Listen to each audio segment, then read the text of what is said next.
So this one actually made my heart hurt a little bit, but it's about a parent who has a child who is very affectionate and loves hugs more than anything. Now it may be years before she can hug anyone outside of her immediate family. How do I explain that people aren't safe now? Okay. Yes, that's a really heartfelt question. And I'm a mom myself of a 3.5-year-old. So I just want to say I totally get this. I don't mean I totally get it like I have all the answers. I just mean I totally get the feeling and the sentiment there. At least I can relate to it.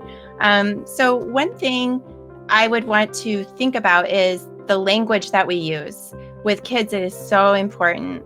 And so to say people aren't, it says, how do I explain that people aren't safe now? And so I would start with that premise, right? I would try to potentially reframe it that people actually are staying safe by having physical distance.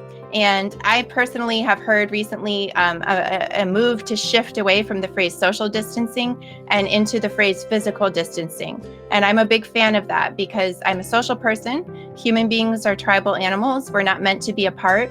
And we may be physically distant, but as we all can see right here, right now, we are relating.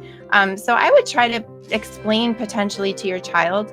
I don't know how old they are, but even my son who's 3.5, can grasp this, that we're staying apart, physically apart because it's the safest thing to do right now because, there's, a virus, but, we still love each other. We still care about each other. And in fact, we're keeping the physical distance because we care about each other. And then what I do with my son is, we also bring in a physical component to it. So he likes to blow kisses to people.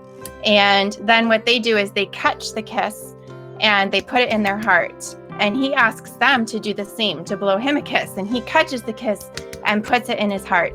And, depending on the level of friendships, that the child has, that may or may not be appropriate. But I'm just seeing that there are things that we can do to in a positive way, to challenge ourselves to say, how can we communicate to people that we care about each other, even though we don't have the normal tools available to do that?